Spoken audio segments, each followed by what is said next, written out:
허락하신 말씀은 출애굽기 14장 10절부터 16절 말씀입니다.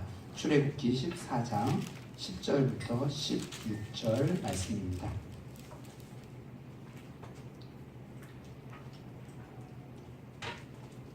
출애굽기 14장 10절부터 16절 다 찾으신 줄 믿고 저와 여러분이 한 절씩 교독하겠습니다. 바로가 가까이 올 때 이스라엘 자손이 눈을 들어 본즉 애굽 사람들이 자기들 뒤에 이른지라 이스라엘 자손이 심히 두려워하여 여호와께 부르짖고 그들이 또 모세에게 이르되 애굽에 매장지가 없어서 당신이 우리를 이끌어내어 이 광야에서 죽게 하느냐 어찌하여 당신이 우리를 애굽에서 이끌어내어 우리에게 다시 하느냐 우리가 애굽에서 당신에게 이른 말이 이것이 아니냐 이르기를 우리를 내버려 두라 우리가 애굽 사람을 섬길 것이라 하지 아니하더냐 애굽 사람을 섬기는 것이 광야에서 죽는 것보다 낫겠노라. 모세가 백성에게 이르되 너희는 두려워하지 말고 가만히 서서 여호와께서 오늘 너희를 위하여 행하시는 구원을 보라 너희가 오늘 본 애굽 사람을 영원히 다시 보지 아니하리라. 여호와께서 너희를 위하여 싸우시리니 너희는 가만히 있을지니라. 여호와께서 모세에게 이르시되 너는 어찌하여 내게 부르짖느냐 이스라엘 자손에게 명령하여 앞으로 나아가게 하고 다 같이 읽겠습니다.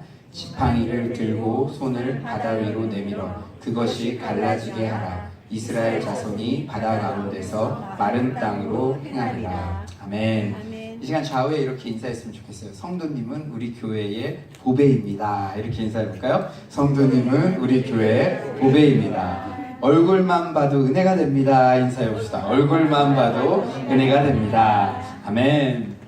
예, 최근 계속적으로 저에게 도전을 주는 오스왈드 챔버스 목사님의 글이 있어 잠시 소개합니다. 언제나 우리는 하나님을 신뢰하는 것보다 하나님을 위해 내가 뭔가를 하는 것이 더 쉽다고 생각합니다. 바로 이러한 이유로 하나님과 함께하는 사역자는 너무나 적고 주님을 위해 일한다고 말하는 사역자가 그렇게 많은 것입니다. 하나님을 믿기보다 하나님을 위해 일하겠다는 것입니다.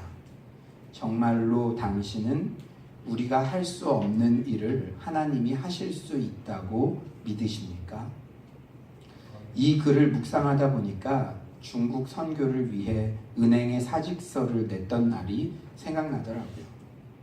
믿음의 결단은 하였지만 결혼이나 재정 등 현실적인 고민도 복합적으로 들었던 상당히 복잡했던 그날.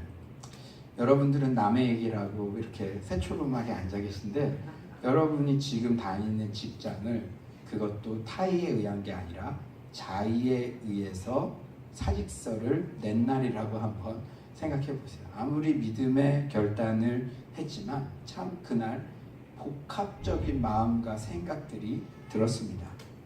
그런데 그날 제 마음을 다잡게 했던 한 찬양이 있었습니다. 너희는 가만히 있어 주가 하나님 됨 알지어다. 열방과 세계 가운데 주가 높임을 받으리라. 그날 저는 이 찬양을 수도 없이 되뇌이면서 너희는 가만히 있어. 선교지에 가서 내가 무언가를 하려고 계획하고 애쓰는 것이 아니라 제 인생을 통해 일하실 하나님에 대한 믿음에 포커스를 맞추게 되었습니다. 어느 나라에 갈지, 가서 무엇을 할지 그것이 중요한 것이 아니라 내 인생을 책임지시고 이끌어 가시는 하나님에 대한 신뢰가 내 안에 있느냐? 그것이 바로 본질적인 문제였던 것이죠. 오늘 본문에 나오는 모세 또한 홍해 도하를 앞둔 이스라엘 백성들에게 무엇보다 먼저 하나님에 대한 믿음에 포커스를 맞추라고 독려하고 있습니다. 우리 13절 한번 다 같이 읽어볼까요? 13절입니다. 시작. 모세가 백성에게 이르되 너희는 두려워하지 말고 가만히 서서 여호와께서 오늘 너희를 위하여 행하시는 구원을 보라 너희가 오늘 본 애굽 사람을 영원히 다시 보지 아니하리라. 여러분, 모세가 이런 말을 하게 된 배경은 무엇입니까?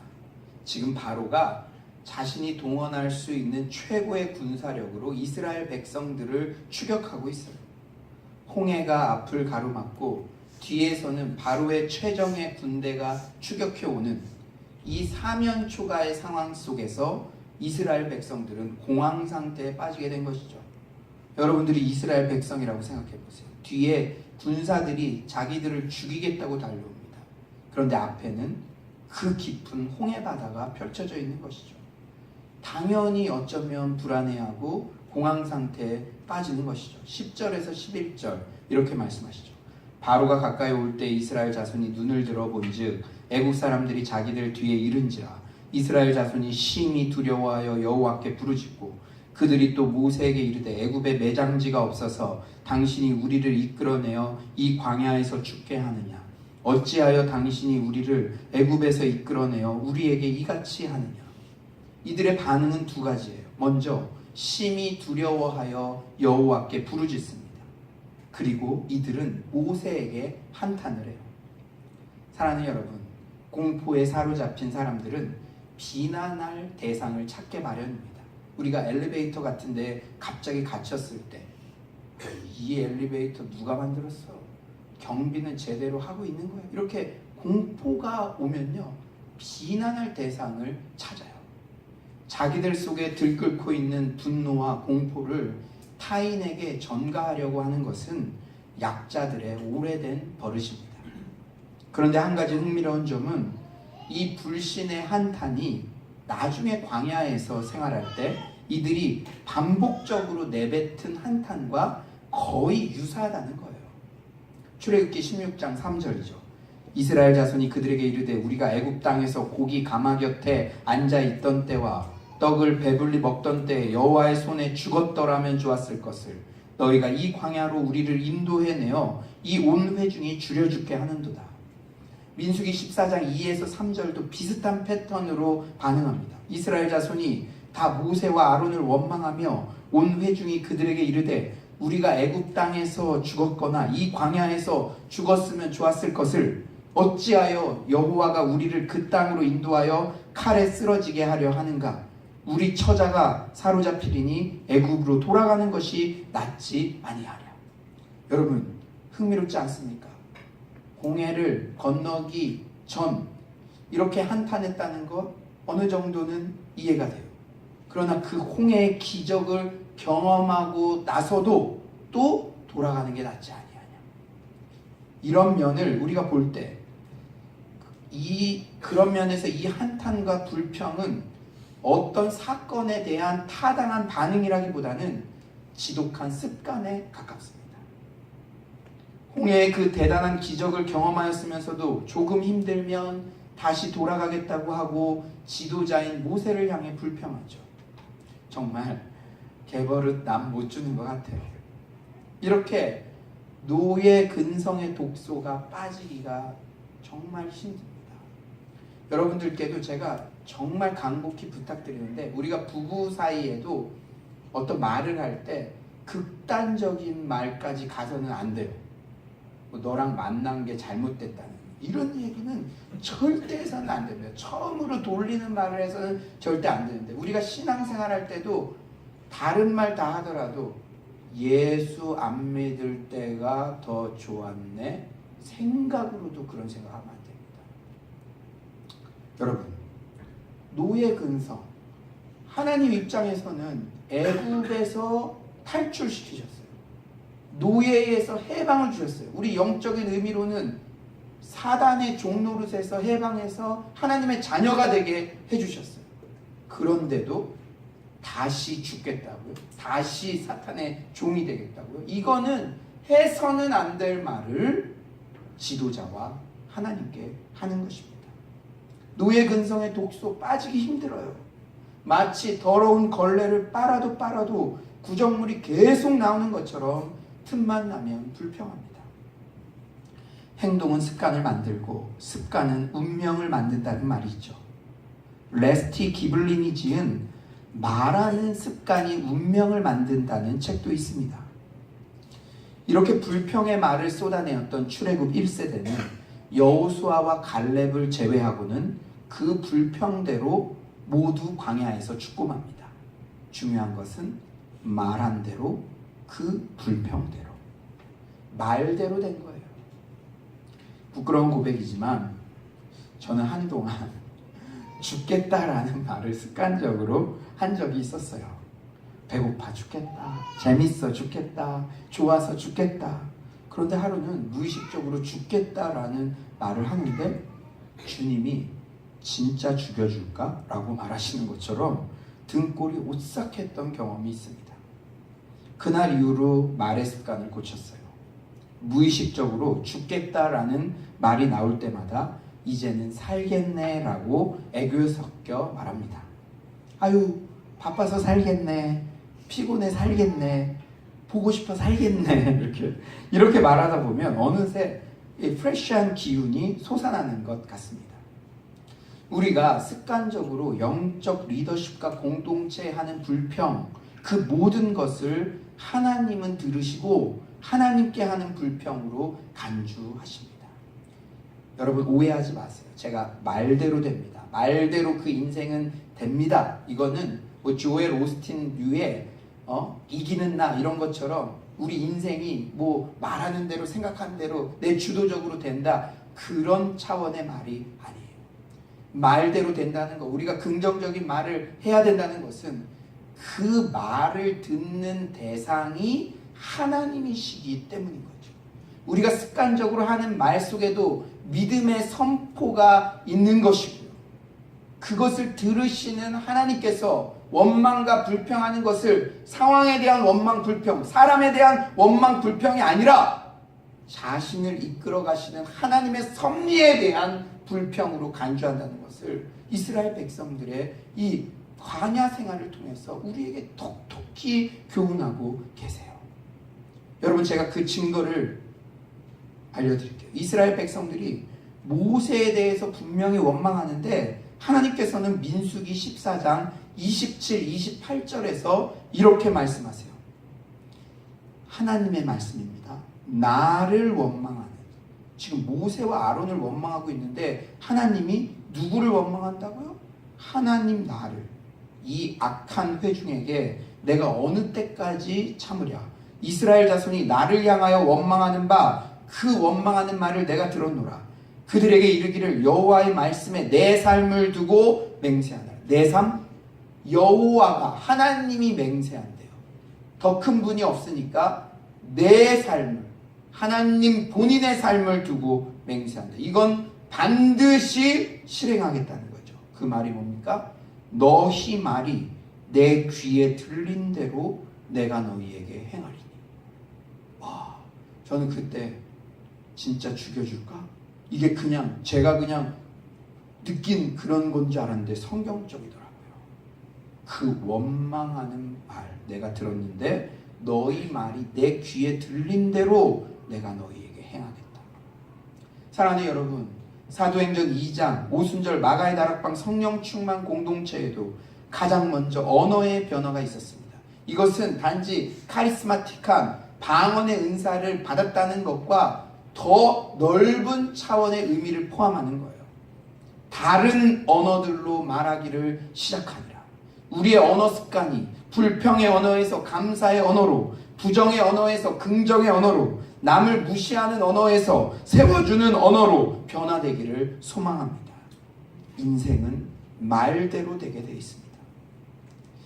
이기주 작가, 여러분 잘 아시죠? 언어의 온도라는 책을 써서 베스트셀러 작가가 됐죠.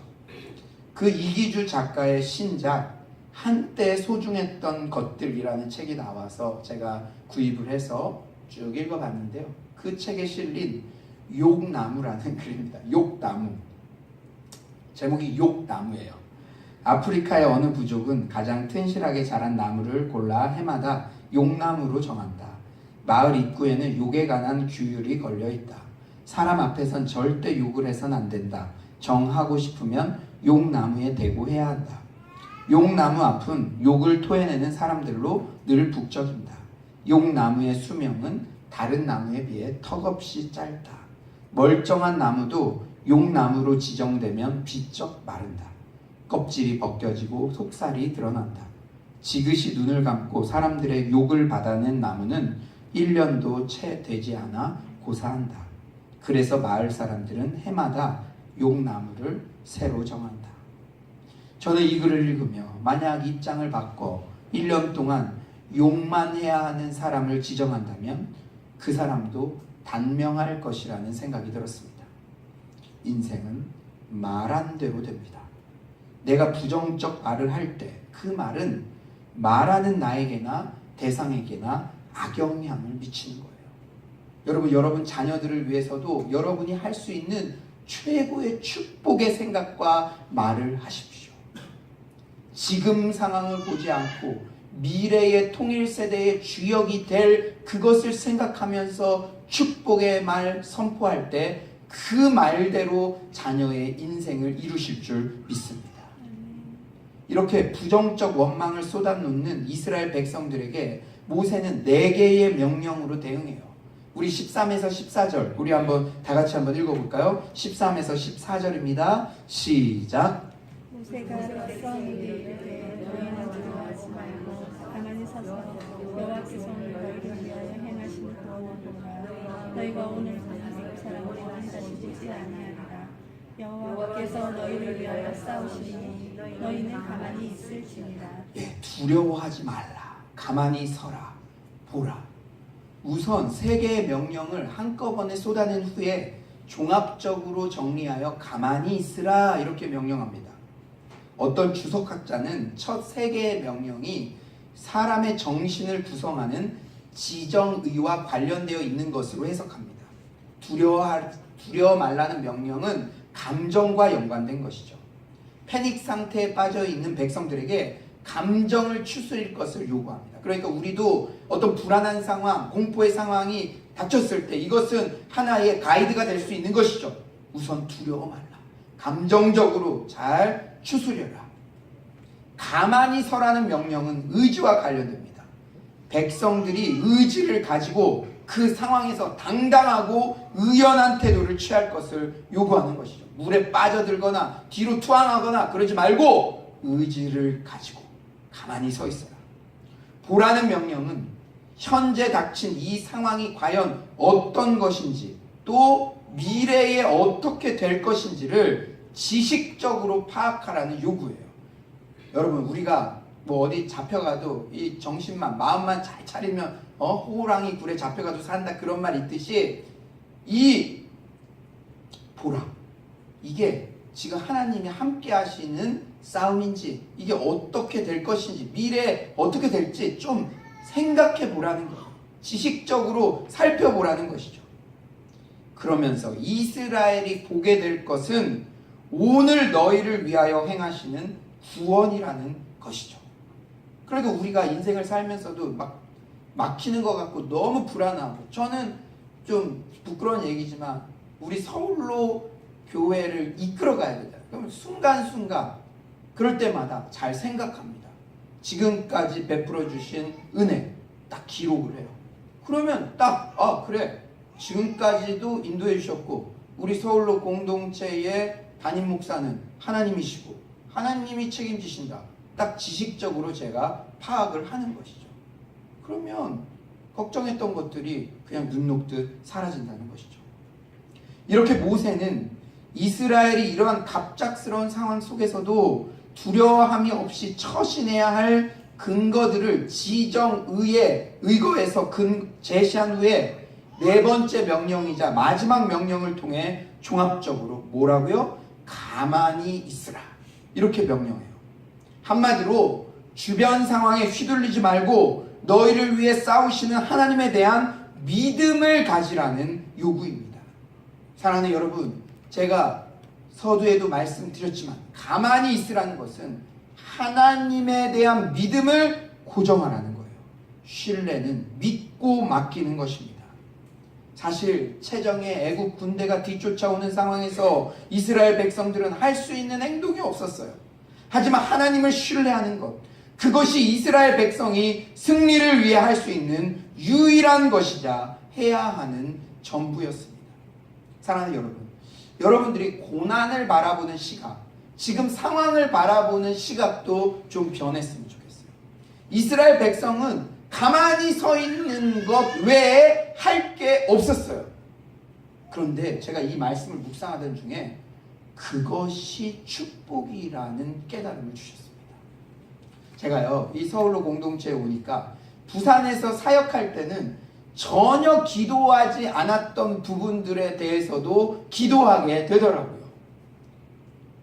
부산에서는 바이블 컬리지나 이런 것들을 개설을 하면 100명, 200명씩 막 와서 듣는 거, 이런 거는 하나도 신경 쓸 게 없었어요. 그런데 이 서울로 공동체에 와서 우리가 빌드업 되는 과정이니까 어떤 것을 하나 할 때도 한 분 한 분 다 묻고 기도하고, 제가 전화할 때도요, 기도 오래 하고 전화합니다. 부산에서는 그런 믿음을 사용할 기회가 없었어요. 그런데요, 매주마다 설교하면서도 마음속에 기도합니다. 주님, 암흑의 성도님이 안 보여요. 그 자녀들은 안 보여요. 그러면 설교 끝날 때쯤 들어오더라도 얼마나 감사한지 마음으로 막 춤을 춰요. 할렐루야, 할렐루야. 그런데 그게 처음에는 주님, 이거 다른 곳에 제가 에너지 로스 되는 거 아니에요? 그렇게 생각한 적이 있는데, 제가 기도할 수, 그게 축복이다. 너가 당연하게 누렸던 것들, 생각했던 것들도 기도할 수밖에 없는 그 상황, 너의 믿음과 기도를 필요로 하는 그 환경이 너에게 축복이라는 것을 제가 깨닫게 해주셨어요. 사랑하는 여러분, 지금 이스라엘 백성들 가만히 있으라, 명령으로 가만히 있으라 했지만 가만히 있을 것밖에 다른 거 할 일이 없기 때문에 가만히 있는 것이죠. 사랑하는 여러분, 여러분들이 지금 고난이 와서 옴짝달짝 못합니까? 하나님만 바라볼 수밖에 없는 그런 상황입니까? 그것이 축복임을 명심하시기 바랍니다. 아멘. 홍해 사건을 모티브로 한 이사야 43장 1에서 2절은 이렇게 전해요. 너는 두려워하지 말라. 내가 너를 구속하였고 내가 너를 지명하여 불렀나니 너는 내 것이라. 너가 물 가운데로 지날 때에 내가 너와 함께 할 것이라. 모세의 대응 이후에 15에서 16절에서는 하나님께서는 말씀을 통해 당신께서 하실 일을 친절하게 미리 설명해 주세요. 우리 15에서 16절 우리 한번 다 같이 한번 읽어봅시다. 15에서 16절입니다. 시작. 여호와께서 모세에게 이르시되 너는 어찌하여 부르시냐 이스라엘 자손에게 나가게 하고 지팡이를 들고 손을 바다 위로 내밀어 그것이 갈라지게 하라. 이스라엘 자손이 바다 가운데서 많은 땅으로 행하리라. 아멘. 저는 원망을 쏟아놓는 이스라엘 백성들에 대한 모세의 반응 및 이어지는 하나님의 설명을 묵상하며 영적 리더의 자질에 대한 큰 교훈을 받았습니다. 첫 번째로, 영적 리더는 모두가 죽겠다고 아우성 칠 때에도 확신에 찬 믿음을 선포하는 자입니다. 공동체의 시선을 죽을 것 같은 환경에서 살 소망을 주시는 하나님께로 고정시키는 자예요. 여러분, 매주 설교의 목적도 무엇입니까? 일주일 동안 세상에서 혹 쓰러지고 낙담된 영혼들이 있을지라도 말씀을 통해서 여러분이 소망을 발견하고 하나님께 시선을 두도록 여러분의 시선을 옮기는 작업이 바로 말씀 선포라는 것이죠. 그러므로 여러분이 부족한 저를 위해서 기도를 많이 해주셔야 됩니다. 제가 매주 강단에 서는데 여러분 힘들죠. 저도 죽겠어요. 알아서 하세요. 안 되는 것이죠. 공동체가 모두 이 상황은 죽었다. 경제 힘들다. 우리 부모님 아프시다. 의료적으로는 나을 수 없는 병이다. 아무리 어려운 소식이 들릴지라도 영적 리더는 하나님 앞에서 기도하며 받은 그 소망과 비전과 말씀을 꾸준히 뚜벅뚜벅 전하는 그런 자가 진정한 영적 리더인 줄 믿습니다. 너희는 두려워하지 말고 가만히 서서 여호와께서 오늘 너희를 위하여 행하시는 구원을 보라. 보라. 네 상황 보지 말고 구원을 보라. 시선을 옮기라. 두 번째로, 영적 리더는 위기의 순간에 오직 엎드리는 자예요. 15절 상반절이죠. 여호와께서 모세에게 이르시되 너는 어찌하여 내게 부르짖느냐. 모세는 진짜 모세가 진짜 심장이 제일 쿵쾅쿵쾅쿵쾅 했을 거예요. 그 책임자니까. 아무도 자기 자리를 대신해 줄 수 없다는 그 사실이 제일 리더는 외롭습니다. 누구에게 말하겠어요? 그 순간에. 그러니까 하나님께 엎드릴 수밖에 없죠. 절대절명의 상황에서 고독을 경험하는 거죠. 그가 할 수 있는 일이라고는 그저 엎드리는 것뿐이에요. 그런데 너는 어찌하여 내게 부르짖느냐. 이게 책망의 뉘앙스로 들리지만 여러분, 이 하나님의 음성이 개입하면 전쟁은 끝난 것이에요. 모세가 엎드렸는데 하나님의 음성이 없으면 어떻겠습니까? 너 어찌하여 부르짖느냐. 이거는 내가 개입하겠다는 거예요. 사랑하는 여러분, 이 음성은 그의 연약한 믿음에 대한 책망처럼 들리지만 하나님이 이제 함께 하신다는 확약이기도 합니다. 여러분, 우리가 우리 문제를 끙끙 앓고 있으면 이거는 내 비즈니스. 그런데 이것을 하나님께 기도로 던져버리면 이건 누구 비즈니스? God's business. It's none of my business. 그게 되는 거예요. 그러니까 모세가 엎드리니까 이제는 이스라엘 백성들이 홍해를 도하해야 되는 그 일은 하나님의 일이 된 것이죠. 전쟁에 하나님이 개입하시면 그 전쟁은 이긴 것이나 다름없습니다. 사랑하는 여러분, 사방이 막힌 것 같아도 하늘은 열려 있는 줄 믿습니다. 가정의 위기 상황에, 공동체의 위기 상황에 리더가 오직 엎드려 기도할 때 하늘 문이 열리고 하나님께서 개입하시는 것입니다. 마지막으로 영적 리더는 믿음으로 길을 만드는 자예요. 15에서 16절 우리 다시 한번 읽어봅시다. 믿음을 가지고 15에서 16절입니다. 시작. 여호와께서 모세에게 이르시되 너는 어찌하여 내게 부르짖느냐. 이스라엘 자손에게 명령하여 앞으로 나아가게 하고 지팡이를 들고 손을 바다 위로 내밀어 그것이 갈라지게 하라. 이스라엘 자손이 바다 가운데서 마른 땅으로 행하리라. 사랑하는 여러분, 앞에 그 깊은 홍해 바다가 있어요. 여러분, 그 불평 많은 이스라엘 백성들에게 저 바다로 가라 명령하는 거. 여러분도 작은 공동체 리더들로 다 경험하고 있겠지만 원래 나를 잘 따르던 사람한테는 그래 우리 이렇게 같이 하자, 이렇게 좀 하자 얘기하기 쉬워요. 그런데 틈만 나면 불평하고 틈만 나면 이게 맞아요 이런 사람들에게 그것도 합리적으로 보여지지 않아요. 저기를 건너가, 바다로 들어가, 이 말하기가 쉽겠어요? 리더인 모세가 이 말을 이 이스라엘 백성들에게 하기가 쉽겠냐고요. 이것은 그 바다가 갈라지는 것 둘째치고 믿음의 선포를 한다는 것, 그것 자체가 대단한 믿음을 요구하는 거예요. 하나님에 대한 절대 믿음이 없이는 이 리더가 명령할 수가 없어요. 사람들의 반응, 비판보다 하나님의 말씀에 전폭적인 신뢰를 할 때만 내릴 수 있는 명령입니다. 이렇듯 홍해는 믿음으로 건너는 것입니다. 우선 영적 리더에게 있는 하나님에 대한 전폭적 믿음이 팔로워들에게 확신에 찬 명령을 하게 만들고 믿음으로 홍해의 발걸음을 내디딜 때 믿음이 길을 만들고 결국 믿음으로 홍해를 건너는 것입니다. 모두가 불가능하다고 말할 때도 믿음의 사람들은 뚜벅뚜벅 길을 걷습니다. 자신의 힘을 믿는 것이 아니라 하나님을 믿기 때문입니다. 계산이 빠른 사람, 약삭 빠른 사람들은 믿음의 길을 걸을 수가 없어요. 떠나라는 명령 하나 때문에 갈 바를 알지 못했지만 발걸음을 떼었던 믿음의 조상 아브라함, 오라는 명령 하나만으로 사납게 일렁이는 바다에 첫 발을 내디딘 베드로. 사랑하는 여러분, 어떤 분들은 베드로의 이 행위를 나중에는 의심이 되니까 빠지잖아요. 막 비판하기도 하는데요. 여러분, 그 사실 알아야 돼요. 그 제자들 중에 잠시라도 바다 위를 걷는 경험을 한 사람은 베드로가 유일했습니다. 베드로가 그 발을 내딛는 순간은 오라는 예수님의 말씀에 대한 절대 믿음이 있었던 거예요.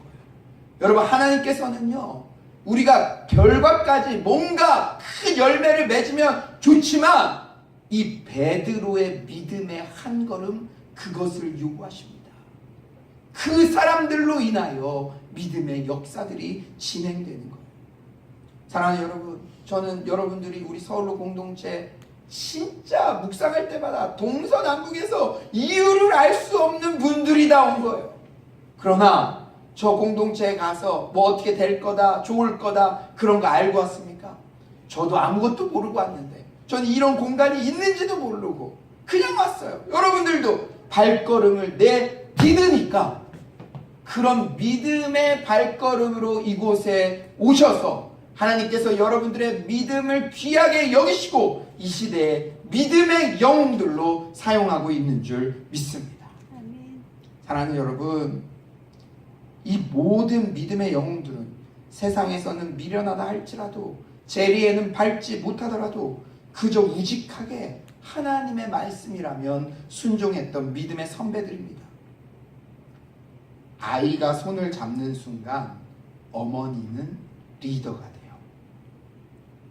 이곳에 계신 모든 어머님들, 여러분들은 이미 영적 리더입니다.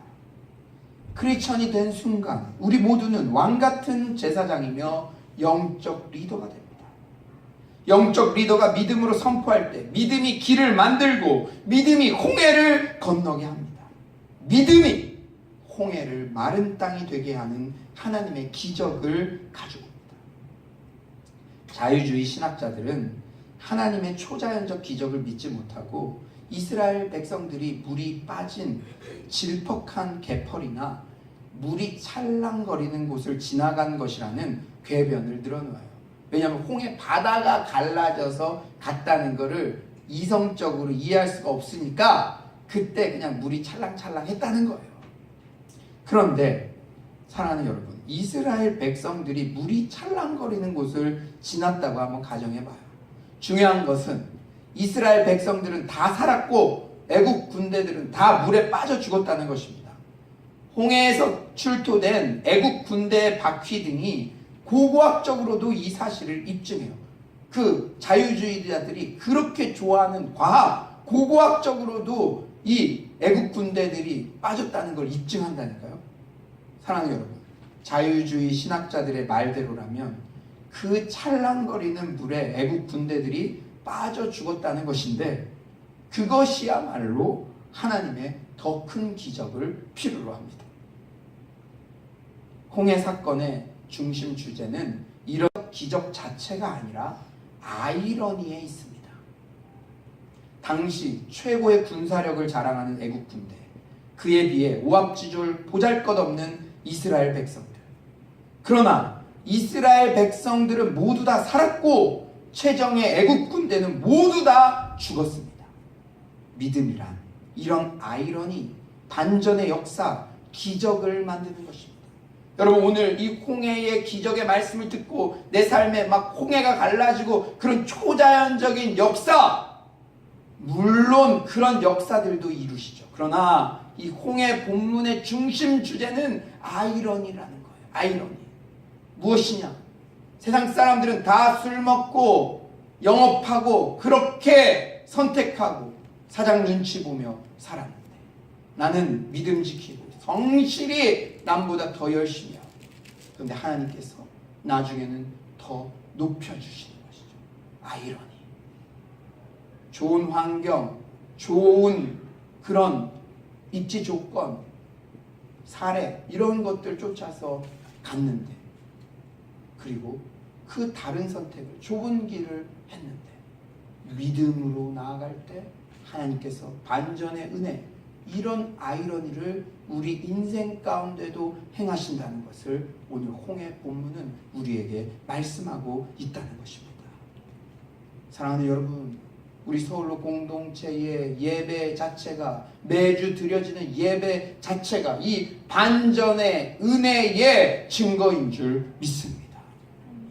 오늘날에도 믿음이 믿음의 다윗이 골리앗을 무너뜨리는 기적은 일어납니다. 우리는 이미 한 발을 물속에 들여놓았어요. 우리가 가야 할 그 길은 주님께서 이미 앞서 걸으신 길입니다. 눈에 보이진 않지만 하나님의 권능은 바로의 군사력보다 위대합니다. 여러분, 세상 뉴스, 세상 일, 우리 회사에서 돌아가는 일, 그런 일 보면서 이따금 속상할 때도 있어요. 그러나 우리의 그 믿음의 길, 하나님이 함께 하십니다. 마침내 정의를 이루실 하나님이 계시기에 우리는 낙심하지 아니하고 오늘도 뚜벅뚜벅 그 길을 걷고 있는 줄 믿습니다.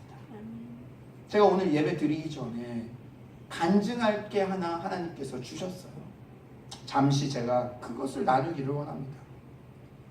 이제 여러분들과 한 8개월, 9개월 만났으니까 제 속 얘기도 조금씩 하는 것 같아요. 제가 사실은 이 서울로 공동체가 어떻게 탄생한 교회입니까? 1년 동안 화요 기도 모임에 그 수많은 분들이 기도하면서 탄생한 교회예요. 다 하나님의 섭리가 있었겠죠. 저는 그때 이규현 목사님 수행 비서로 1년을 모시고 다녔습니다. 저는 그때 수백 명이 모여서 찬송하고 정말로 내가 통일을 준비하며 기도하겠습니다. 그리고 이규현 목사님이 설교 끝나고 나면 3, 3, 5 모여서 했던 그 믿음의 말들, 제가 계속 기도의 미랄이 되겠습니다. 제가 다 들었어요. 그리고 몇 년이 지나서 제가 다시 부임했죠. 그리고 화요 기도 모임을 8개월째 계속 인도하고 있습니다. 매주 저에게는 홍해를 걷는 듯한 뚜벅뚜벅. 근데 순간순간 그만던 싱하는 어디다 갔을까 이런 것처럼 그 기도하던 분들은 어디에 갔을까? 그 목사님 앞에서 얘기했던 그 순간은 진실이었는데, 그러면서 제가 베드로 생각이 났어요. 처음에는 그분들이 다 어디 갔을까? 어떻게 그럴 수 있지? 이런 마음도 진짜 1초 정도 있었습니다.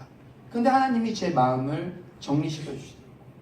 그래, 그분들도 그 순간은 진실이었고 믿음의 고백이었어요. 그때는 무리를 걸을 수 있었어도 또 생업에 바빠서 또 안 오다 보니까 그럴 수도 있지. 그런 마음을 주시더라고요. 그래서 제가 정말 8개월 동안 제가 해외 사역 빼고는 매주 강단을 지키고 뚜벅뚜벅 나라도 The Last Man이라도 돼야겠다. 왜냐하면 하나님이 그 기도회를 통해서 이 교회를 출산하셨는데 그 마음으로 뚜벅뚜벅 걸어갔어요. 지금도 물론 믿음의 길을 저는 걸어가고 있습니다. 매주 화요일마다 그런 마음의 생각들을 하죠. 그런데요, 이렇게 믿음의 길을 뚜벅뚜벅 걸어가니까 하나님께서 놀라운 역사들을 이루세요. 처음에는 하나님께서 이런 싱어들을 보내주시고 또 물질을 주셔서 악기들도 보내주시고, 그리고 우리 정영신 목사님, 그분은 한국인 중에 탈북 사역을 가장 잘하시는 목사님이세요. 그분이 오셔서 설교도 하게 하시고, 그리고 우리 강디모데 전도사님, 그분은 6번 탈북하신 분, 탈북자들 중에 통일 사역을 가장 잘한다고 그렇게 평가받는 분이십니다. 그분이 또 개척교회인 우리 공동체에 오셔서 설교하시고, 지난주 화요일에는 우리 유다지파, 그럼 광림교회 아시죠? 광림교회의 뮤직 디렉터였어요. 찬양 인도자였어요. 우리 화요일날 오셔서 반주해 주시는 장태정 목사님, 그분이 직접 인도해 주시고, 있을 수 없는 일을 하나님께서 이루어 가시는 거예요. 그냥 뚜벅뚜벅 걷고 매주 그 자리에서 말씀 선포하고 The Last Man이 나는 되어야겠다, 그런 마음으로 한 발짝 한 발짝 갈 때 하나님께서 뮤지션들도 보내시고 악기도 보내시고 이제는 스피커까지 보내주시는 거예요. 그런데 저는 오늘 아침에 놀라운 소식을 들었습니다. 여러분 예수전도단의 그 하와이 코나 열방대학 아시죠? 열방대학의 동북아시아 총교장인 마크 조 목사님이 9월 11일 날 우리 화요기도 모임에 오셔서 설교하시는데요. 제가 먼저 부탁한 게 아니에요.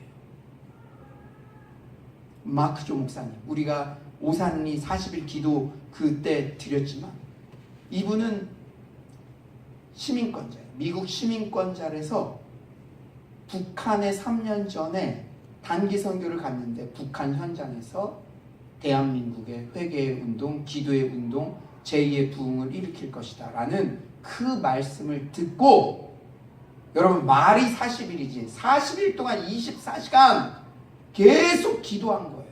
지금은 남북 관계가 좀 좋지만 그때는 경색된 그때 누가 말해도 다 미쳤다 그랬습니다. 지금 40일을 24시간, 그런데 우리가 그 현장을 보았잖아요. 그리고 그 모임이 끝나고 저희 교회와 연합해서 서울에서 거점으로 24시간 기도를 하게 됐고, 심지어는 그 마크조 목사님이 9월 10일 다음 주 화요일날 오셔서 이 자리에서 설교해 주십니다. 저는 저희들의 상황을 정확하게 말씀드렸어요. 화요 기도 모임 때 우리 소수가 모일 수도 있어요. 관계없다. 사랑하는 여러분, 하나님께서는 이렇게 뚜벅뚜벅 믿음의 길을 걷는 자들에게 이 시대에도 반전의 역사, 아이러니의 역사, 그 은혜들을 부어주시는 줄 믿습니다. 세상에서는 이거는 어떻게 설명할 수가 없어요. 수많은 교회들이 또 그렇게 환경 좋고 수천 명이 그분이 오신다 그러면 모일 수 있는 환경들이 많은데 어떻게 그런 기적 같은 일이 일어나겠습니까?